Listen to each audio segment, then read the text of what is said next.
नमस्कार मित्रांनो, मी तुमची मराठी गर्ल डोंबिवलीकर. तर आज आपण जाणार आहोत दुबईला. अरे घाबरू नका, म्हणजेच दुबई दरबार हॉटेलला, जे आहे पेंढारकर रोडला. चला तर बघूयात. तर इथला ॲम्बियन्स तर पहा. इथे लाईट आणि ब्राईट असं सगळं बघून मला असं वाटत होतं की मी खरंच दुबईला आले की काय.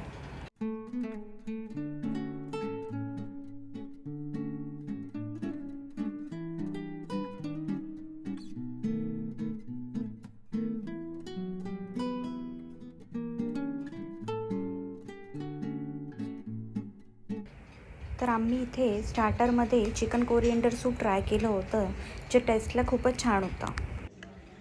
त्यानंतर आम्ही त्यांच्या इथलं स्पेशल मेनू चिकन जालंधरी कबाब हे सुद्धा ट्राय केलं, जे दिसायलासुद्धा भारी होतं आणि खायलासुद्धा भारी होतं. त्याची टेस्ट तर खूप छान होती आणि काहीतरी वेगळी अशी डिश आम्हाला तिथे खायला मिळाली. तर मित्रांनो, मला जेवणामध्ये आहे ना राईस खायला फार आवडतं. तर त्याच्यामध्ये टोमॅटो चटणी, चिकन सूप आणि स्पेशल असा चिकन मंडी राईससुद्धा होता, जे मला खूप आवडलेलं होतं. त्याची टेस्ट तर इतकी भन्नाट होती की माझं पेटू आहे ना एकदमच खुश झाला. आता खाने के बाद कुछ मीठा हो जाए म्हणून आम्ही त्यांच्या इथला स्पेशल फालुदासुद्धा ट्राय केला. तर मित्रांनो, तुम्हाला हा व्हिडिओ कसा वाटला हे लाईक, शेअर आणि सबस्क्राईब करायला विसरू नका. थँक्यू.